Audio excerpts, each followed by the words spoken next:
ఇంటి యజమానుల వేధింపుల వల్ల మనశ్శాంతి కోల్పోయిన పని మనుషుల కథలు మనం చాలా సార్లు విన్నాం.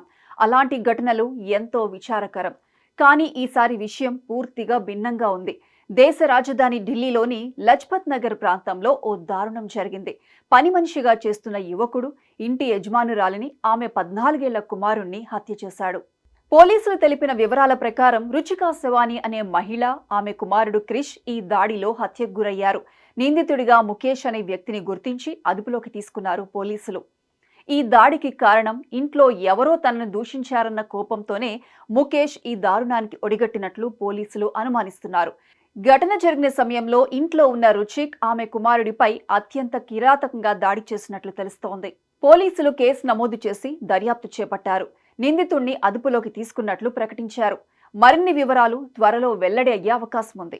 ఢిల్లీ నగరంలోని లజ్పత్ నగర్లో ఇటీవల చోటు చేసుకున్న ఈ దారుణ ఘటన దేశాన్ని ఒక్కసారిగా ఉలిక్కిపడేలా చేసింది.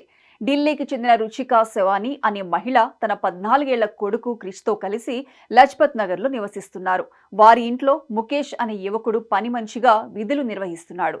ఓ పని విషయమై రుచిక మరియు ఆమె కుమారుడు క్రిష్లు ముఖేష్ను మందలించడంతో అతడు కోపం పెంచుకున్నాడు.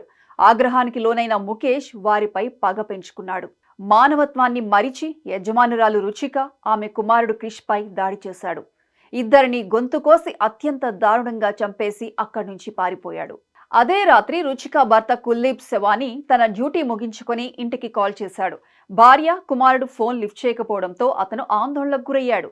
ఇంటికి చేరుకున్న తర్వాత తలుపులు మూసి ఉండటం, మెట్లపై రక్తపు మరకలు కనిపించడం అతన్ని మరింత భయాందోళనకు గురిచేశాయి.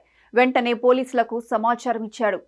పోలీసులు ఘటనాస్థలానికి చేరుకొని తలుపులు బద్దలు కొట్టి లోపలికి వెళ్లారు. అప్పటికే రుచిక బెడ్ పైన, ఆమె కుమారుడు నేలపై ఇద్దరు రక్తపు మడుగుల్లో పడి ఉండటం గుర్తించారు. ఘోరమైన ఈ దృశ్యం చూసిన రుచిక భర్త కుప్పకూలిపోయాడు. పోలీసులు ముఖేష్ను వెంటనే అదుపులోకి తీసుకుని విచారణ చేపట్టారు. రుచిక, ఆమె కుమారుడు క్రిష్ తనను తిట్టినందుకే హత్య చేసినట్లు నిందితుడు నేరాన్ని ఒప్పుకున్నాడని పోలీసులు తెలిపారు. ఏది ఏమైనా ఇంట్లో ఎవరినైనా పనికి పెట్టుకోవాలంటేనే హడలిపోయేలా ఈ సంఘటన ఉందని సోషల్ మీడియాలో కామెంట్స్ వినిపిస్తున్నాయి.